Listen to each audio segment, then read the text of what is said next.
The desert sun cast long shadows across the barren landscape of Arizona Territory as Thomas Caldwell surveyed what would soon become the Silver Bell Mine. The year was 1867, and the American West was in the midst of a transformation.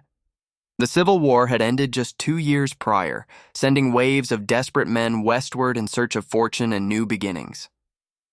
Caldwell, a former Union Army captain with cold eyes and calculated ambition, had acquired the land through a series of transactions that few in Tucson questioned, though many whispered about. "This ground will yield more silver than any mine in the territory," he declared to James Finch, his foreman and the only man who knew the true extent of Caldwell's plans.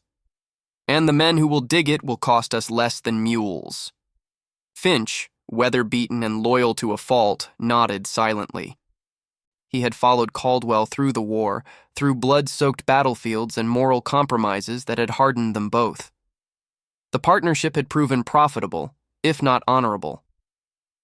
"The first wagons arrive tomorrow," Caldwell continued, folding his map with precision. 20 men from San Francisco, Chinese mostly. Then the Europeans from the east. They'll work for almost nothing. "And the locals?"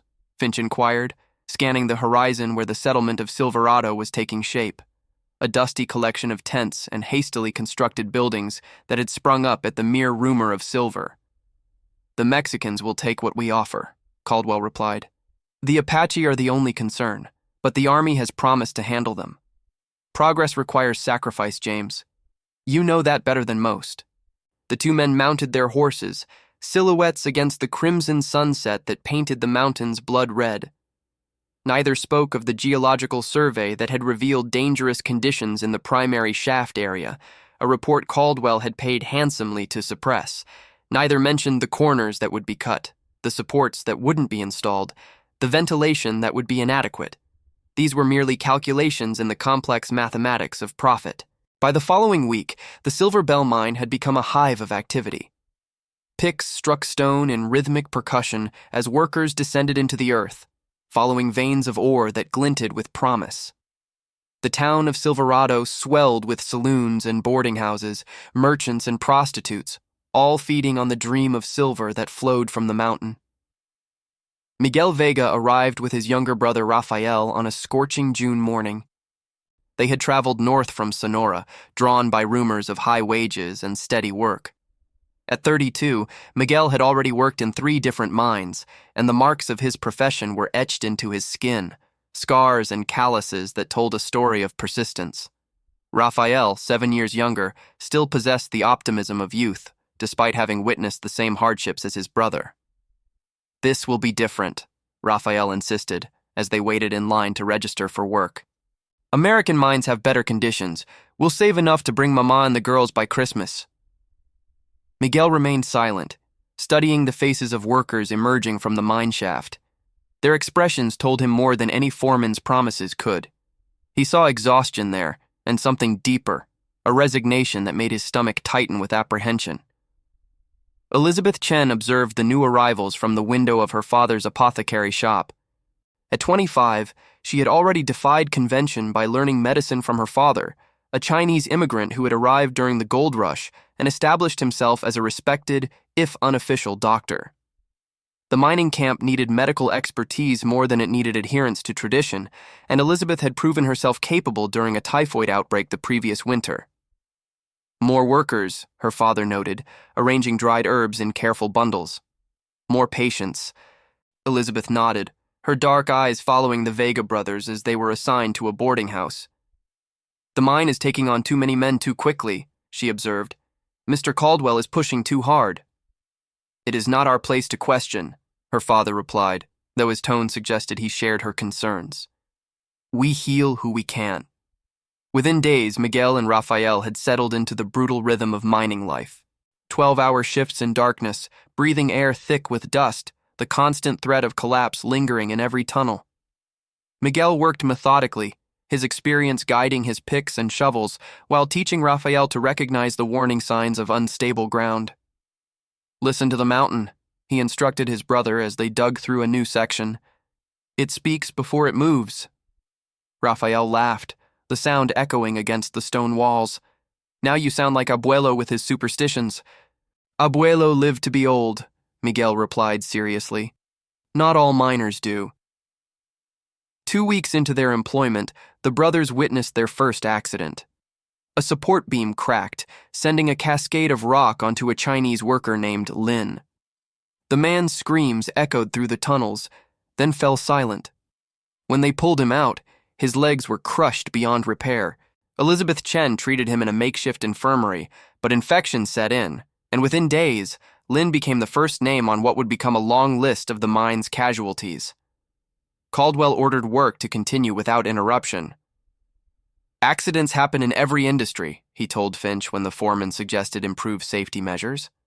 Progress has its price. Make sure the men understand that. As summer turned to autumn, the Silver Bell mine produced impressive quantities of ore. Wagons laden with silver made regular journeys to Tucson, and Caldwell's reputation as an industrial visionary grew. Investors from San Francisco and Chicago sent representatives to observe the operation, and each time, Caldwell presented a carefully choreographed tour, avoiding the deepest, most dangerous tunnels. Meanwhile, Elizabeth Chen's infirmary filled with injured workers suffering from broken limbs, crushed fingers, and the slow death of miners' consumption, lungs gradually hardening from years of breathing rock dust. She treated them with a combination of Western medicine learned from medical journals and traditional remedies passed down from her father. You should leave this place, she told Miguel one evening, as she bandaged a gash on his forearm. Take your brother and find work elsewhere. This mine, it's wrong. Miguel's eyes met hers, and something unspoken passed between them, an understanding, perhaps, or the beginning of something more.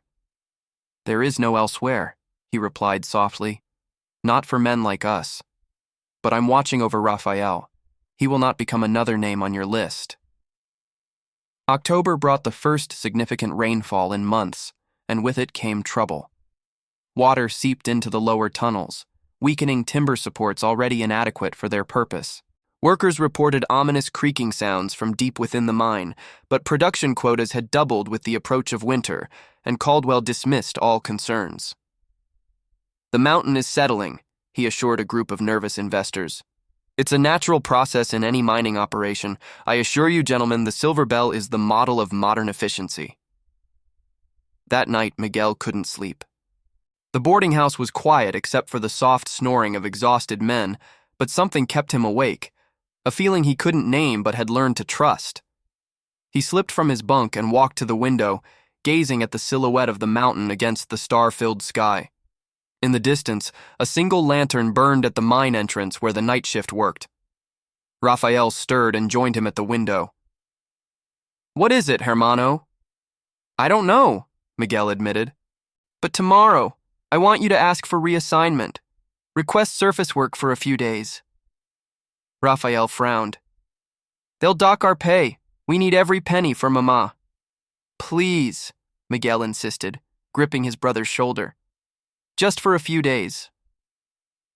The following morning, Miguel descended into the mine with a sense of foreboding that grew with each step deeper into the earth. The air felt different, heavier, charged with an electricity he couldn't explain. New seepage had appeared overnight, water trickling down walls where there had been only dry stone before.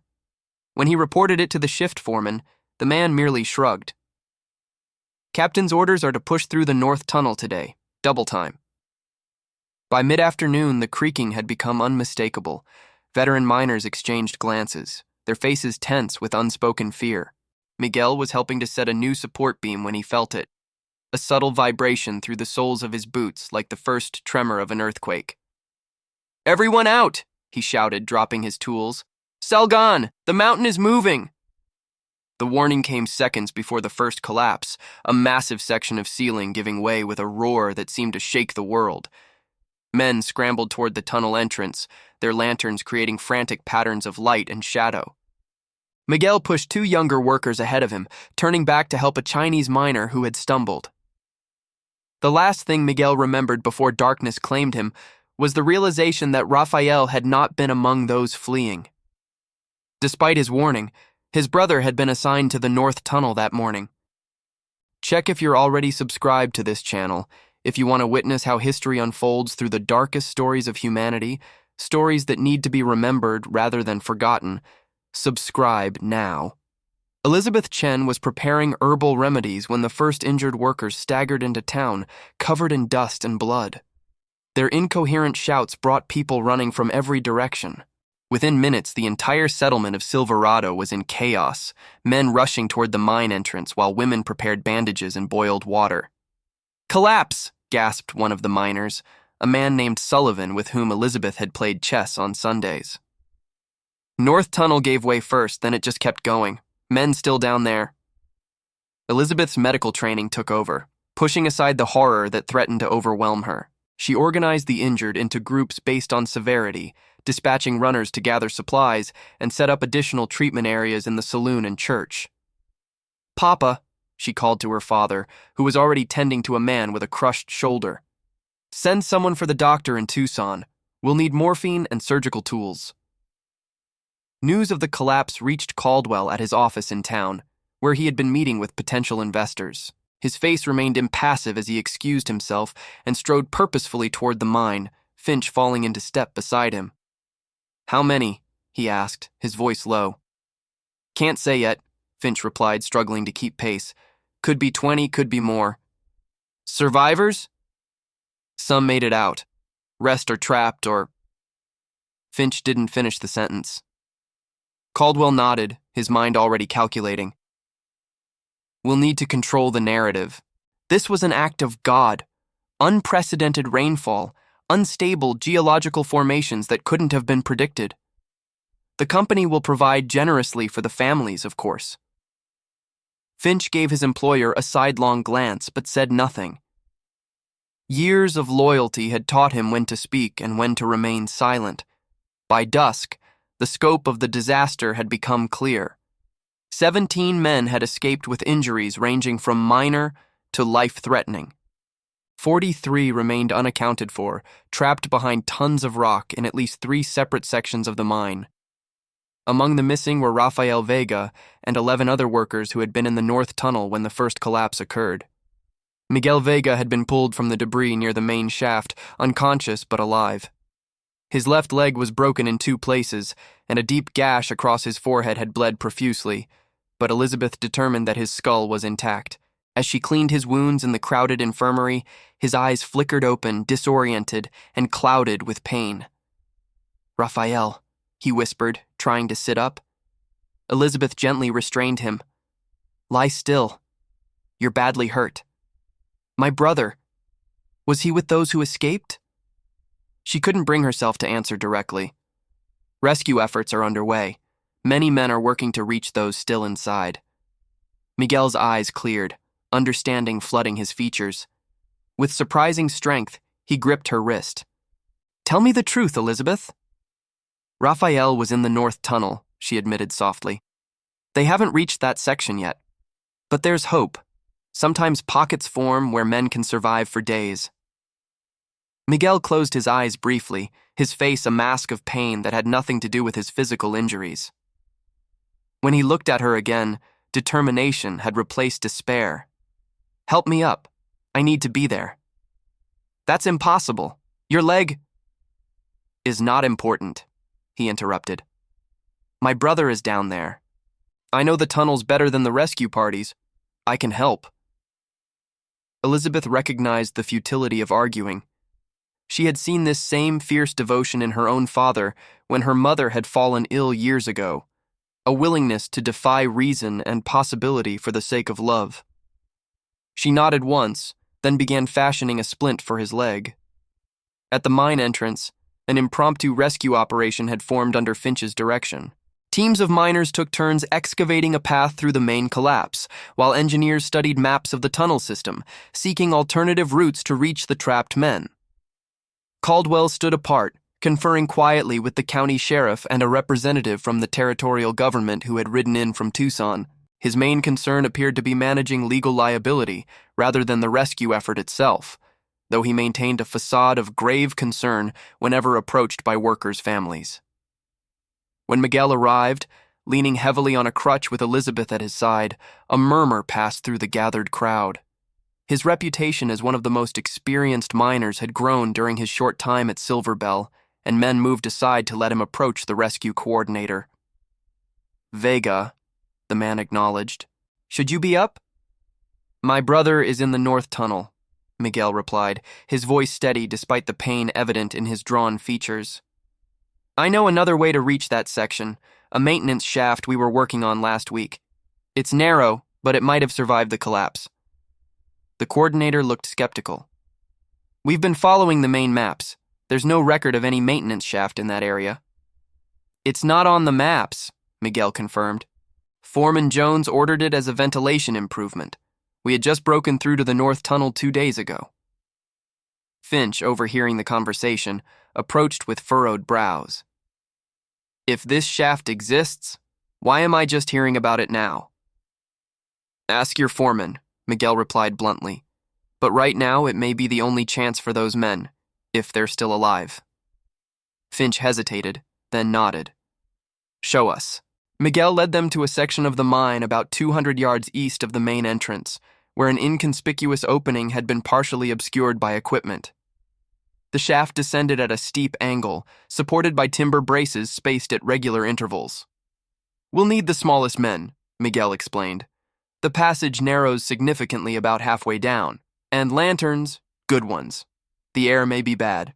Volunteers stepped forward immediately, mainly Mexican and Chinese workers who were slighter in build than their American and European counterparts.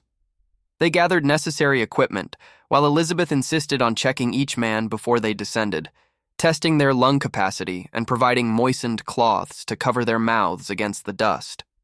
Miguel argued vehemently to join the rescue party despite his injuries, but both Elizabeth and Finch refused.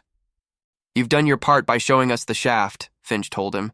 "You'd only slow them down in your condition." Instead, Miguel remained at the entrance, providing detailed instructions about the tunnel layout and potential dangers. As the rescue team disappeared into the darkness, Elizabeth stood silently beside him, her presence both comfort and torment. Neither spoke of the decreasing odds of finding survivors as each hour passed. Night fell, and lanterns illuminated the grim vigil. Families of the missing gathered in small groups, some praying, others staring blankly at the mine entrance as if willpower alone could bring their loved ones back to the surface. Elizabeth moved among them, offering water and what little medical comfort she could provide for their distress. Shortly after midnight, a shout from the maintenance shaft sent everyone rushing forward. A rescuer emerged, his face blackened with coal dust, but his eyes wide with excitement. "We've reached them," he called. "There's an air pocket in the North Tunnel. We've made voice contact." A roar went up from the crowd, hope flaring like a sudden flame. Miguel pushed forward, his splinted leg forgotten in the rush of adrenaline. "How many? Did you hear names?" "At least 8 men alive," the rescuer reported. "They're trapped behind a partial collapse, but there's a space we can enlarge to get them out. They have some injured with them." "Rafael?" Miguel demanded. "Rafael Vega." The rescuer hesitated, then nodded. Someone answered to that name, said to tell his brother he listened to the mountain, but the mountain didn't listen to the men. Miguel's legs nearly gave way beneath him. Elizabeth was there instantly, supporting him as tears streaked clean lines through the dust on his face. "He's alive," he whispered. "Gracias a Dios." The rescue continued through the night, workers passing supplies down the narrow shaft while engineers assessed the stability of the surrounding rock. By dawn, the opening had been widened enough to begin bringing survivors to the surface. Each emergence was met with cheers from the crowd and immediate medical attention from Elizabeth and her father, who triaged the men based on their conditions. Rafael was among the last to emerge, supporting an injured Chinese worker who could not walk unassisted. Though gaunt from 20 hours without food and covered in rock dust that had mixed with sweat to form a gray paste on his skin, his eyes lit up at the sight of his brother. "Miguel, they said you were hurt in the collapse." The brothers embraced, Miguel's medical splint forgotten as he clutched Rafael tightly. "I thought I'd lost you, hermano." "Not so easily," Rafael managed a weak smile. "But the others in the deep section, I don't think..." He shook his head, unable to finish. The jubilation of the successful rescue was tempered by the reality that more than 30 men remained unaccounted for. As the day progressed, hope for their survival diminished. The main tunnels had suffered catastrophic collapse, and experienced miners knew that air pockets could sustain life for only so long. Caldwell arrived mid-morning, immaculately dressed despite the early hour. He made a show of greeting each rescued miner personally, expressing relief at their survival and promising compensation for their ordeal. When he reached Raphael, however, he was met with a cold stare. "We warned the foreman," Raphael said quietly. "3 days ago, we reported water seepage in the support sections. He said it was nothing to worry about." Caldwell's smile remained fixed, but his eyes hardened. "You've been through a terrible experience, young man. Rest and recover. We'll discuss all these details when you're thinking more clearly." Miguel, standing nearby with Elizabeth's support, stepped forward. "My brother thinks very clearly, Mr. Caldwell, as do I, and we both know this collapse was not an accident." Finch moved to intervene, but Caldwell raised a hand to stop him. "These are serious allegations, Mr. Vega. I suggest you consider carefully before repeating them." He glanced pointedly at Raphael. "Especially when your family's welfare is at stake." The threat, though veiled, was unmistakable. Before Miguel could respond, Elizabeth spoke up, her voice carrying surprising authority. 35 men are still missing, Mr. Caldwell. Their families deserve to know why." Caldwell regarded her with cold calculation. "Miss Chen, I understand you've been providing medical services without a proper license. The territorial government takes a dim view of such practices, particularly from individuals of your background." Elizabeth did not flinch. "Threats will not bring back the dead, nor will they silence the truth. This community deserves better." A tense silence fell, broken only by the continued sounds of rescue efforts in the background. Finally, Caldwell nodded curtly. "We all want the same thing, to save as many men as possible. Let's focus on that before casting blame." As he walked away, Miguel exchanged a look with Elizabeth and Raphael. No words were necessary. They understood that a line had been crossed. The disaster at Silver Bell Mine was only the beginning of a larger conflict, one that would pit profit against human life, power against justice. By evening, reality had set in. The main rescue operation was no longer a search for survivors, but a recovery mission for bodies. The initial celebration gave way to grief as families acknowledged that their loved ones would not be returning. Makeshift memorials appeared near the mine entrance. Photographs, candles, personal items placed in remembrance of the lost. Elizabeth worked tirelessly, treating the survivors for injuries, respiratory distress, and the beginning symptoms of post-traumatic shock. Miguel, despite his own pain, remained at his brother's side, the two of them providing translations and comfort to the families of Mexican workers who had perished. As night fell once more, an uneasy quiet settled over Silverado. The mine stood silent for the first time in months, its hungry mouth no longer swallowing men with each shift change. But the true cost of its hunger was only just becoming clear, and the question of who would ultimately bear responsibility remained unanswered. In the darkness of their small room above the apothecary, Elizabeth finally allowed herself a moment of private grief. The faces of the men she couldn't save haunted her, their names a litany of accusation.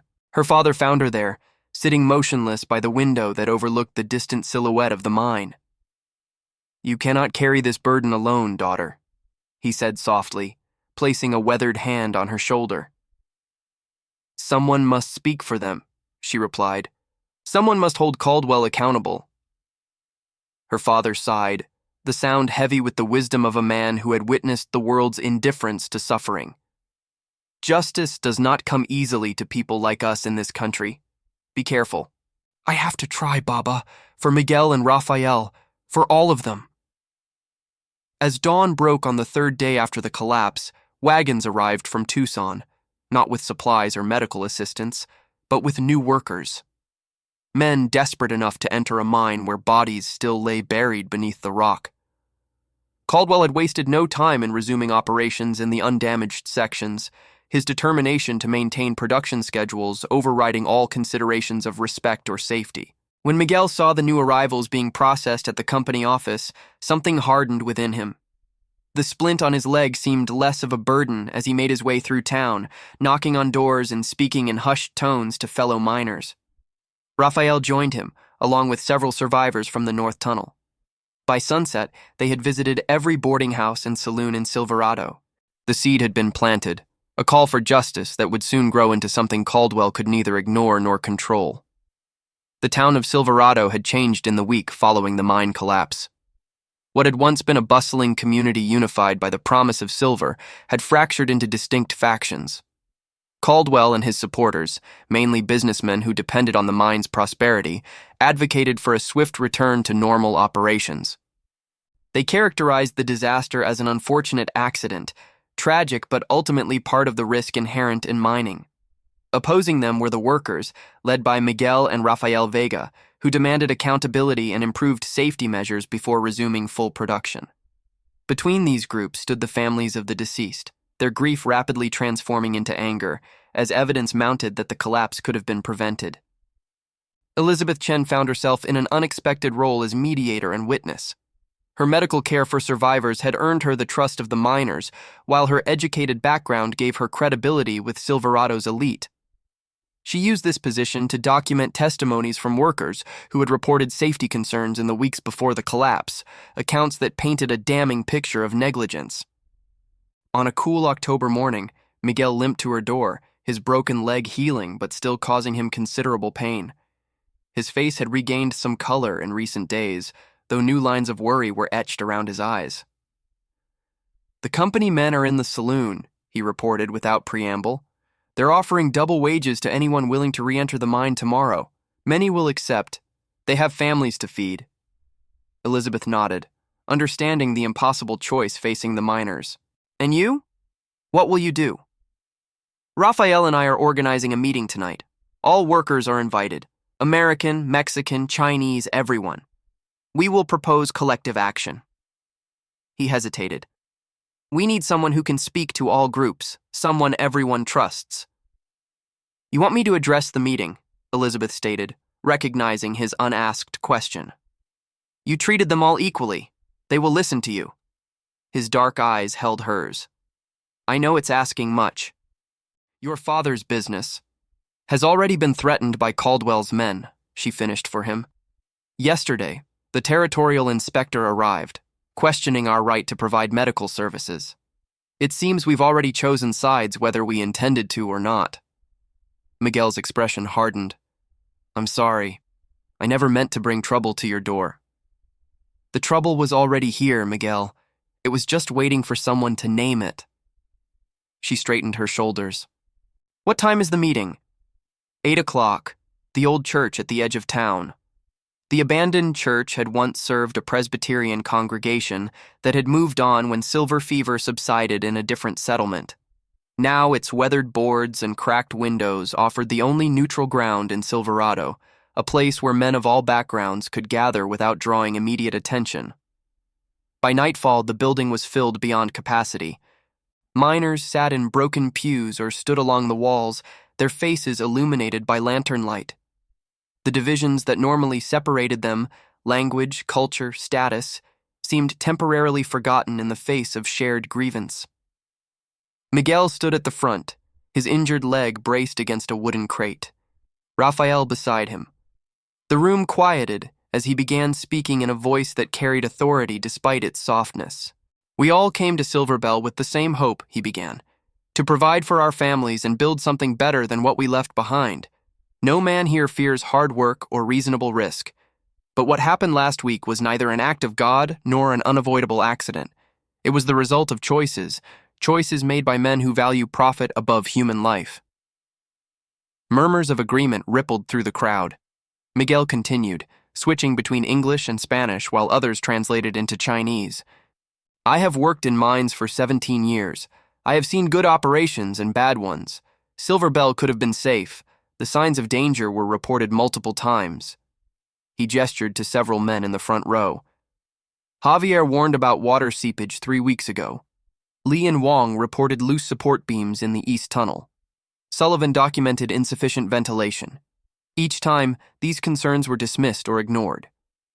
The testimonies continued for nearly an hour, worker after worker stepping forward to describe safety violations they had witnessed. Elizabeth listened intently, mentally cataloging details that matched the injuries she had treated. Black lung from poor ventilation, crushed limbs from inadequate lifting equipment, infected wounds from unsanitary conditions. When Miguel finally called her forward, the room had grown hot and tense with shared indignation. She moved to the front, conscious of being the only woman in a gathering of over 100 men, yet feeling none of the discomfort such a situation would normally evoke. "Most of you know me as Dr. Chen's daughter," she began. "I've treated your injuries, delivered your children, and unfortunately pronounced too many of your friends dead." She paused, allowing her gaze to move across the assembled faces. "What you may not know is that I've kept records, detailed accounts of every injury and illness related to the mine, noting causes, patterns, and preventable factors." She held up a leather-bound ledger. "This book tells the true story of Silver Bell Mine. Not the story of silver extracted or profits earned, but the story written in broken bones and scarred lungs. In the past 6 months alone, I've documented over 200 preventable injuries. The collapse that killed 35 men was not an isolated incident. It was the culmination of a pattern that anyone paying attention could see." A heavy silence followed her words, broken only by the sound of wind rattling the church's loose shingles. Then an American miner named Harrison spoke up. "What are you suggesting, Miss Chen? We all know Caldwell won't change anything unless forced." "I'm suggesting we use truth as our weapon," Elizabeth replied. "My records, combined with your testimonies, create a case that even the territorial government cannot ignore.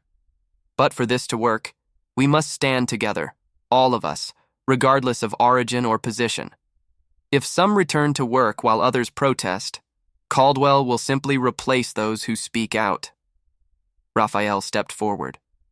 "We're proposing a work stoppage. No one enters the mine until safety improvements are implemented and independently verified. And proper compensation is provided to the families of the dead." Predictably, this suggestion created an immediate division in the room. Older miners with families shook their heads, while younger men voiced support. Arguments broke out in multiple languages, the unified front threatening to dissolve before it had fully formed. Miguel raised his hands for quiet. "We understand the hardship this would cause. Many of you live week to week, with no savings to sustain a prolonged action. That's why we've developed a community support plan." He nodded to Elizabeth, who explained how local farmers and merchants sympathetic to their cause had pledged supplies to support workers during the stoppage. The Chinese community, through Elizabeth's father's connections, had established a fund for emergency needs.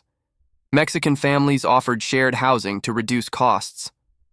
"Caldwell believes we are divided and desperate," Miguel continued once Elizabeth had finished. "He counts on hunger forcing you back into an unsafe mine. But together, we are stronger than he knows."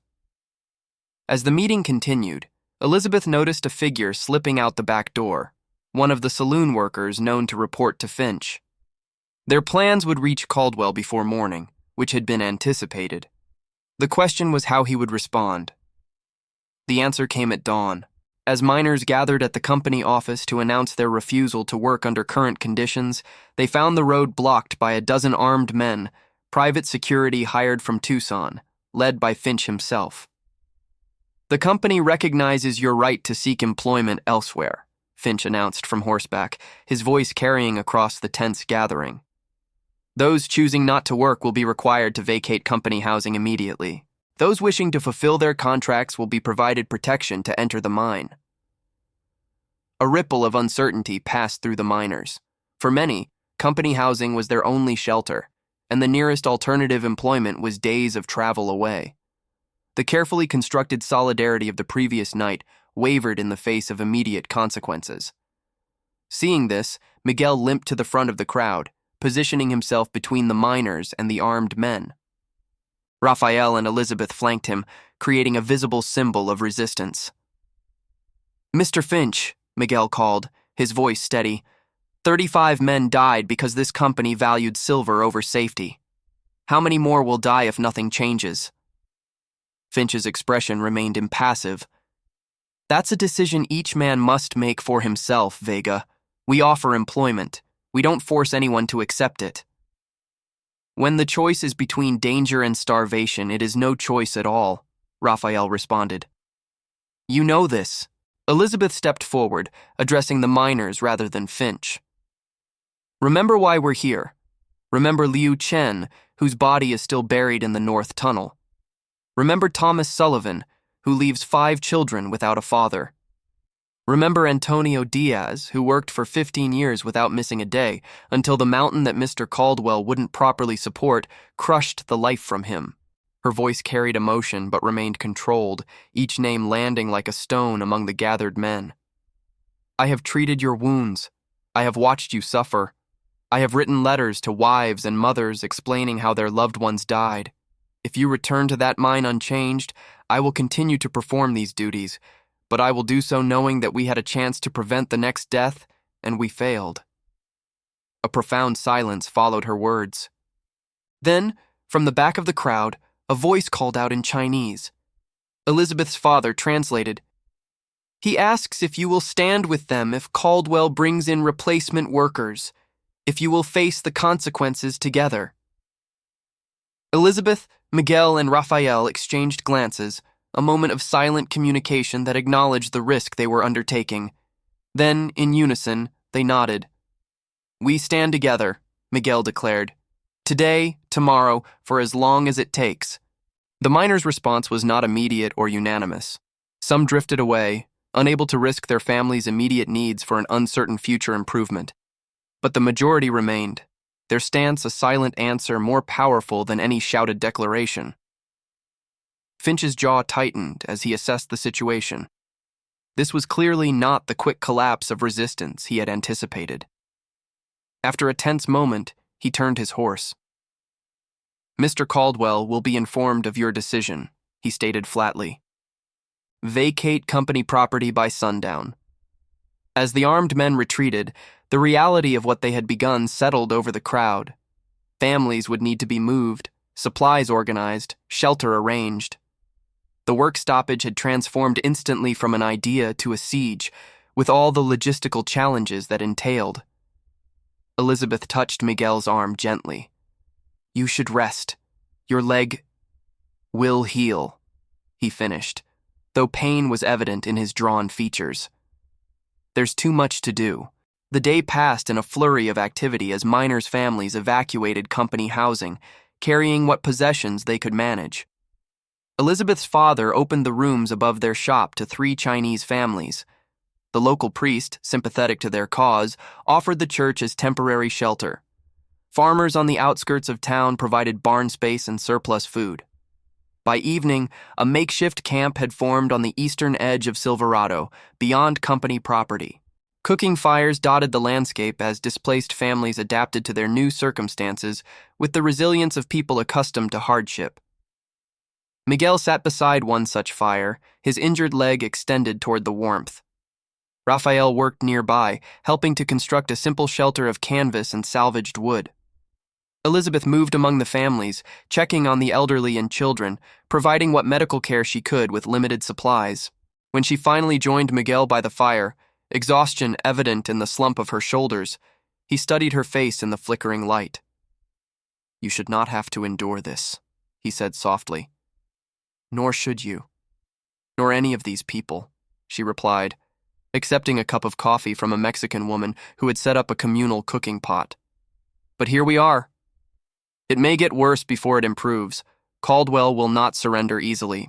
Elizabeth nodded, her gaze moving to where children played despite their circumstances, adapting to the camp with the flexibility of youth. My father says that suffering reveals truth, about ourselves and about others. I believe these people have already shown their truth. The question is whether Silverado and Arizona Territory will recognize it. Miguel's hand found hers in the gathering darkness, a momentary contact that conveyed both gratitude and something deeper, something neither of them had words to express in the midst of their shared struggle. We will make them see, he promised. As night settled over the camp, a young Mexican girl began singing a soft lullaby, her voice pure and clear in the desert air.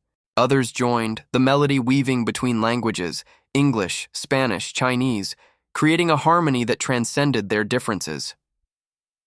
If you've been moved by this story of human resilience in the face of injustice, leave a comment saying, "Justice for Silver Bell miners." Your voice matters in remembering these forgotten struggles that shaped our nation. Thomas Caldwell stood at the window of his office, watching as smoke rose from the miners' camp on the eastern horizon. 3 days had passed since the work stoppage began, and the situation was evolving in ways he hadn't anticipated. Rather than dispersing when faced with hardship, the miners had organized themselves into a surprisingly effective community. Support had materialized from unexpected quarters. Local farmers, merchants in Tucson, even a journalist from the territorial newspaper who had arrived the previous day to document their grievances. "This is becoming problematic," he remarked to Finch, who sat reviewing financial ledgers at the desk behind him. "The production delays are concerning our investors. San Francisco is asking questions." Finch nodded, his expression grim. "Replacement workers are proving difficult to secure. Word has spread about the collapse. The Mexicans from Sonora who arrived yesterday turned around when they heard the details." Caldwell's jaw tightened. "Find men from farther away. Offer higher wages. Everyone has a price, James." "There's also the matter of the Chinese doctor and his daughter," Finch continued. "Their documentation is being reviewed by territorial authorities, but their papers appear to be in order, and they've gained considerable standing in the community since the collapse. Removing them could escalate tensions." "And the Vega brothers?" "The older one, Miguel, is the real problem. He has experience from the labor disputes in California, knows how to organize, how to maintain morale. The miners trust him." Finch hesitated. "There's also a personal connection developing between him and the Chen woman." This information brought a calculating look to Caldwell's eyes. "Personal connections create vulnerabilities, James. Remember that." He turned from the window. "What about our legal position?" "Technically, the miners are in breach of contract by refusing to work. We're within our rights to evict them from company property, which we've done. But their allegations about safety violations..." Finch tapped a document on the desk. "The territorial inspector's preliminary report notes several areas of concern. If this reaches federal attention..." "It won't," Caldwell stated flatly. "Judge Mercer is an investor in Silver Bell. He understands what's at stake for the territory's economic development. This is a local matter to be handled locally." His tone left little doubt about what such handling might entail. Finch studied his employer with carefully masked concern. He had followed Caldwell through the war and into business ventures of increasing profitability, but the events of recent days had revealed a coldness that gave even him pause. "What do you propose?" he asked finally. "Divide and isolate," Caldwell replied, returning to his desk. "The Americans and Europeans will be easiest to separate from the others. Offer them preferential terms, better positions, slight pay increases. Make it clear that their dispute is not with the company, but with the competition from Chinese and Mexican labor. As for the ringleaders..." He picked up a pen, tapping it thoughtfully against the polished wood. "We need to neutralize their influence. Permanently." At the miners' camp, the community had settled into a routine that balanced immediate needs with longer-term organization. Committees had formed to handle food distribution, shelter construction, and negotiation strategy. Despite their diverse backgrounds, common purpose had created a functional unity that grew stronger with each passing day. Miguel had established a central meeting area where daily updates were shared in multiple languages. His mining experience and natural leadership had made him the camp's unofficial spokesman, though he was careful to include representatives from all worker groups in decisions. Elizabeth and her father had set up a medical tent where they treated ongoing health issues and documented conditions for the official complaint they were preparing. Raphael worked with a team of younger men to maintain security, watchful for any provocation from company agents. On the fourth morning of the work stoppage, Elizabeth was checking supplies in the medical tent when she heard commotion at the edge of the camp. A wagon had arrived from Tucson, bearing not only additional supplies but also a territorial newspaper reporter named Samuel Hayes. His presence marked a significant development. Someone was finally paying attention to their struggle beyond the confines of Silverado. "The miners have legitimate grievances," Hayes declared, after interviewing survivors and reviewing Elizabeth's medical records. "Safety violations, suppressed warnings, inadequate compensation for the families of the deceased. These are matters of public interest, not merely a labor dispute." His stories began appearing in the Tucson Weekly Chronicle, bringing wider attention to conditions at Silver Bell Mine. Public sentiment in the territory began to shift, with letters of support and small donations arriving from neighboring communities. Caldwell's response was swift and calculated. Rather than directly confronting the work stoppage, he implemented a strategy of division. American and European miners received personal visits from company representatives, offering them preferential positions and suggesting that their real competition came from the Chinese and Mexican workers who accepted lower wages. Some accepted these offers, their solidarity weakened by financial pressure. But most held firm, recognizing the manipulation for what it was. The core of the resistance, led by Miguel, Rafael, and Elizabeth, grew more determined with each attempted division. By the second week, Caldwell changed tactics. Supply wagons heading to the miners' camp were mysteriously delayed or redirected. Merchants in Silverado received warnings about extending credit to the protesters. Water access became restricted as company men blockaded the easiest route to the creek. "He's trying to starve us out," Miguel observed during an evening strategy meeting, "breaking our resistance through attrition rather than direct confrontation." "It won't work," Rafael insisted. "Our supplies are holding, and support from Tucson grows each day." Elizabeth, however, noted concerning signs. "The children are showing early symptoms of malnutrition, and medicine is running low. We need to find a way to break the blockade." As October turned to November, the confrontation at Silver Bell Mine reached a critical turning point. Caldwell, frustrated by the miners' unexpected resilience, decided on more direct action. Under cover of darkness, a group of hired men set fire to the edge of the miners' camp, destroying several shelters and creating panic. Though the community rallied to extinguish the flames before they spread widely, the message was clear. Caldwell was escalating beyond economic pressure. That same night, Miguel and Rafael were ambushed while returning from a meeting in town. Though they fought off their attackers, Miguel's still healing leg was re-injured, and Rafael suffered a deep knife wound to his shoulder. "This is just the beginning," Miguel warned as Elizabeth treated their injuries. "Caldwell is desperate. The mine sits idle while investors grow impatient." The next morning brought a development that changed everything. A group of miners who had ventured into town for supplies returned with astonishing news. 3 bodies had been discovered in a previously unexplored section of the mine, bodies that predated the recent collapse. The territorial inspector, prompted by Hayes' reporting, had ordered a safety survey of accessible tunnels. During this inspection, workers discovered a sealed passage dating back to the mine's earliest days. Inside lay the remains of 3 men, apparently trapped during an undocumented collapse years before the current operation began. Most shocking of all, papers found with the bodies included surveyor's notes, warning of unstable geological formations throughout the mountain, warnings that Caldwell had inherited with his purchase of the claim, but had deliberately concealed. Hayes' front-page expose in the Tucson Weekly Chronicle galvanized public opinion.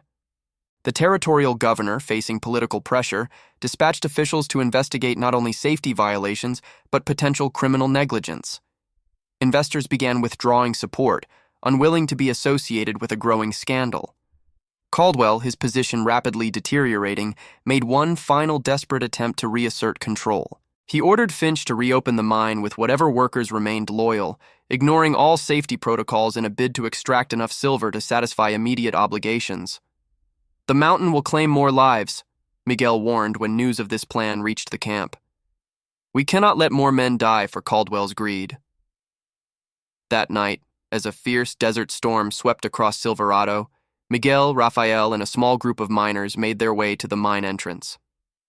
Their plan was not sabotage, but prevention. They would physically block access until official investigations were complete. What they found shocked even the most experienced among them. Despite the storm, Finch had assembled a crew of desperate men, mostly newcomers unfamiliar with the mine's dangers. They were preparing to enter the least damaged tunnel, following Caldwell's direct orders to extract ore from a section known to be unstable. "You cannot go in there," Miguel shouted above the howling wind. "The supports won't hold in this weather. The mountain is already moving. Listen." Indeed, even above the storm, they could hear an ominous creaking from deep within the earth, the same sound that had preceded the earlier collapse. Some of the workers hesitated, looking uncertainly at Finch. "These men are trespassers," Finch declared, drawing his pistol. "Continue preparations. What happened next would be recounted in Silverado for generations." As Finch aimed his weapon at Miguel, the ground beneath them trembled. Not violently, but with a subtle vibration that every experienced miner recognized as a warning. The mountain itself seemed to be speaking. "Do you feel that?" Raphael asked the uncertain workers. "That is the voice of every man who died in Silver Bell. That is the truth Caldwell tried to bury." One by one, the workers stepped back from the mine entrance, their sense of self-preservation overcoming loyalty or desperation. Finch found himself alone, his authority evaporating like morning mist. At that moment, territorial marshals arrived, accompanied by Hayes and the governor's representatives. Finch's armed resistance to their official investigation was the final evidence needed. He was taken into custody, and the mine was ordered sealed pending a complete safety evaluation. By dawn, word reached them that Caldwell had fled, taking what wealth he could gather, but leaving behind damning records that revealed the full extent of his disregard for human life in pursuit of profit. Spring came to Silverado, bringing wildflowers to the desert and new purpose to the community that had transformed through struggle. The Silver Bell mine remained closed, its future uncertain, but the town had begun to reinvent itself. Following the territorial investigation, a settlement had been reached for the families of those lost in the collapse. The Chinese community, led by Dr. Chen, had established a permanent medical clinic that served all residents regardless of origin. Miguel and Raphael, with their compensation funds, had purchased land outside town for sustainable farming, employing former miners who chose to remain in the area. Elizabeth, now officially recognized as a medical practitioner under her father's supervision, divided her time between the clinic and the expanding agricultural project. Her relationship with Miguel had deepened through their shared ordeal, blossoming into a love that defied the conventions of their time and place. On a warm April afternoon, they stood together at the memorial that had been erected near the sealed mine entrance, a simple stone monument bearing the names of all who had perished within the mountain. "Do you think they'll ever reopen it?" Elizabeth asked, watching as a hawk circled overhead. Miguel shook his head. "Not as it was. The territorial government has imposed new regulations. Any future operation would require proper engineering, fair wages, safety measures." He smiled faintly. "Changes that might never have come without what happened here." "So much lost to achieve what should have been given freely," she murmured. Raphael approached, carrying a bundle of desert wildflowers to place at the monument. In the months since the confrontation, he had emerged as a community leader, helping to establish a cooperative trading post that connected Silverado to markets in Tucson and beyond. "The new schoolhouse will open next week," he reported. "Children of all backgrounds learning together, something I never thought I'd see in Arizona territory." As they stood in contemplative silence, a strange sound reached them, a low, distant rumble from within the sealed mine. The ground beneath their feet vibrated slightly, then stilled. "The mountain remembers," Miguel said quietly. "It will always remember those who died in its depths." Elizabeth slipped her hand into his. "And so will we." Their sacrifice changed not just this place, but how men view the value of each other's lives throughout the territory. "Some say that on quiet nights you can still hear voices from deep within the earth," Raphael added. "Not cries of pain, but whispers of warning, protecting those who might come after." Whether true or merely legend, the story of Silver Bell Mine and those who fought for justice within its shadow would be passed down through generations. A reminder that beneath the promise of silver lay something far more precious, the recognition of human dignity that no amount of wealth could purchase. As the sun began to set, casting long shadows across the desert landscape, the three friends turned away from the monument and walked back toward the town that continued to evolve, built upon the foundation of hard-won wisdom and shared purpose. "The silver is gone," Miguel observed, "but what grew in its place may prove more lasting." Elizabeth nodded. "A community forged through adversity, stronger than any metal pulled from the earth." "And the knowledge," Raphael added, "that when people stand together against injustice, even the most powerful must eventually bend." The legacy of Silver Bell Mine lived on, not in the wealth it produced, but in the bonds formed in resistance to greed and exploitation.